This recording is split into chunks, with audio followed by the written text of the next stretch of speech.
Hey, what's up guys, Brad here. So today we have the first Dark Side of Dimensions event Transcend game. The Plana is here in Duel Links. This of course is Sarah's VR avatar. And we have a pretty interesting thing going on with this event. So with the Plana, you have, there's a special rule involved in that you can normal summon without tributing. This is a blessing and a curse because it means that A, we just get to put big mods on board for free, and B, Sarah can't tribute her monsters, which is really important for this strategy. So bring in some pretty cool stuff. Of course we have Doozer, which is going to be a card you want 3 of just in case some point down the line this event doesn't come back and we are stuck with getting 1 Doozer. You want 3. This might be another Toon Magician Girl situation where it'll be available in tickets only. So get this. We also have Cubic Mandala, which I think is going to be like a 1-of in the Cubic deck at some point, but you can't play Cubics right now. They're just not very good because there's only 2 cards.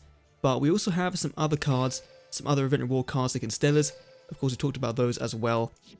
Now, Sarah, or the Plana, brings back some really cool cards. Ghost Ship of Corn, I think it is one of them.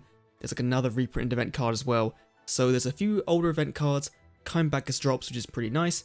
But today, we're all about farming them.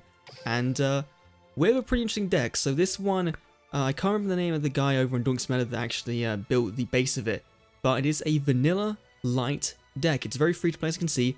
We're running heavy starter because that lets us, a higher chance of starting off with a high level monster in our deck, and this will be able to get over anything Sarah has, apart from when she has her 2 main outs to anything in your deck. So the reason we have a whole light based deck is because she has a Radiant Spirit which can destroy all non-lights when it's destroyed, so obviously you don't want to attack into it, or you don't have to crash into it and blow up your field. Secondly, she has Cubic Wave, which means that she can target one of your monsters, halve its attack, and give her Doozer that much attack permanently, so that her Doozer becomes a very big monster very, very quickly, which can be a bit of a problem.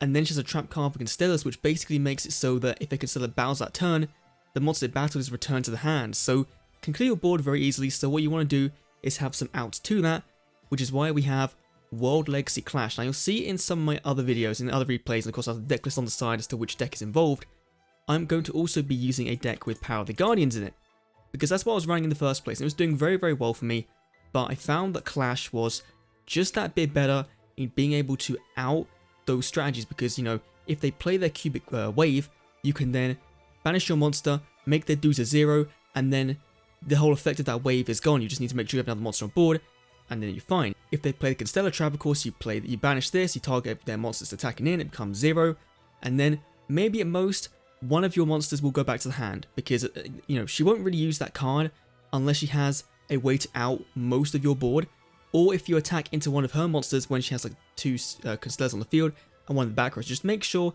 you're aware of what you're attacking into and make sure you have a World Legacy Clash on hand to actually use against it. But the deck's pretty self-explanatory. We have a ton of replays going through some stuff.